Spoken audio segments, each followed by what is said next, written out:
వైఎస్ఆర్ కడప జిల్లాలో petrol diesel సరఫరాపై జిల్లా యంత్రాంగం కీలక నిర్ణయం తీసుకుంది. ఇటీవల జిల్లాలో ఇంధన సరఫరాలో ఏర్పడిన అంతరాయాలను దృష్టిలో ఉంచుకుని ప్రజలకు సమానంగా నిరంతరంగా ఇంధనం అందించేందుకు తాత్కాలిక రేషనలైజేషన్ విధానం అమలు చేస్తున్నట్లు జిల్లా కలెక్టర్ డాక్టర్ శ్రీధర్ చెరుకూరి తెలిపారు.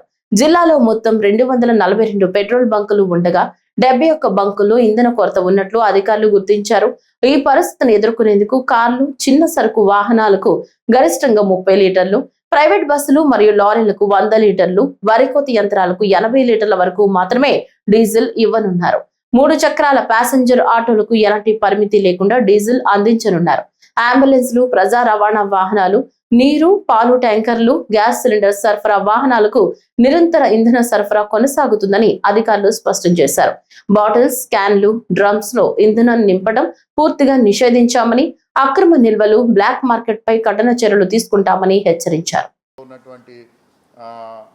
సమస్యల వల్ల ఈ సమస్య తలెత్తింది. సో దాన్ని కూడా కరెక్ట్ చేసుకోవడం జరిగింది.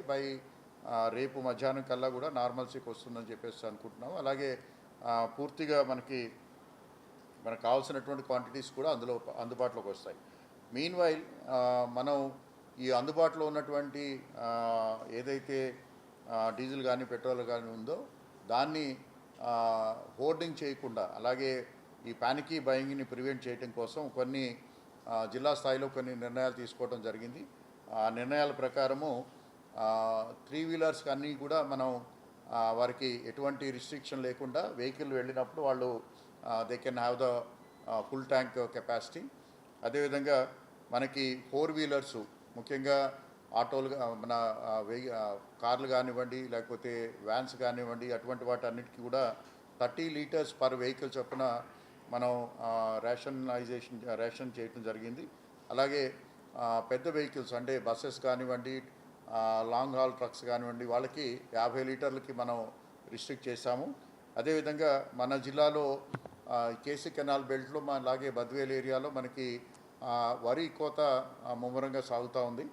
మన జిల్లాలో ఇంచుమించుగా మనకి ఒక 80 అట్లాంటి యూనిట్స్ ఉన్నాయని చెప్పేసి మనకి ఇన్ఫర్మేషన్ ఉంది. వీటికి ప్రతిరోజు కూడా ఉదయం నుంచి రాత్రి వరకు వెహికల్ పనిచేయడం కోసం సుమారుగా 80 లీటర్లు కావాలి. సో వరి కోత యంత్రాలకి పూర్తిగా మనం వారికి కావాల్సినటువంటి ఇది ఇవ్వటానికి ఆదేశాలు ఇచ్చున్నాం. అలాగే వారు దగ్గరలో ఉన్నటువంటి అగ్రికల్చర్ ఆఫీసర్ దగ్గరికి వెళ్ళినట్టయితే వారి రికమెండేషన్ తోటి వారికి 80 లీటర్ల కూపన్లు ఇవ్వటం జరుగుతుంది. అలాగే ఎవరైనా ఎమర్జెన్సీ సిచ్యువేషన్స్లో, ఎస్పెషల్లీ హాస్పిటల్స్ కానివ్వండి, లేకపోతే క్రిటికల్ యూనిట్స్ కానివ్వండి, వాళ్ళు జనరేటర్స్ కానీ ఎక్కడైనా కావాలన్నట్టయితే వారికి కూడా కూపన్ విధానం ద్వారా మనం ఒక్కొక్కరికి 50 లీటర్ల చొప్పున ఇవ్వాలని చెప్పేసి మనం నిర్ణయం తీసుకున్నాము. అలాగే ఎట్టి పరిస్థితుల్లోనూ కూడా ఈ బల్క్ కన్జ్యూమర్ యొక్క వెహికల్స్, అంటే మనకి హైవే వెహికల్స్ కానివ్వండి, హైవే నేషనల్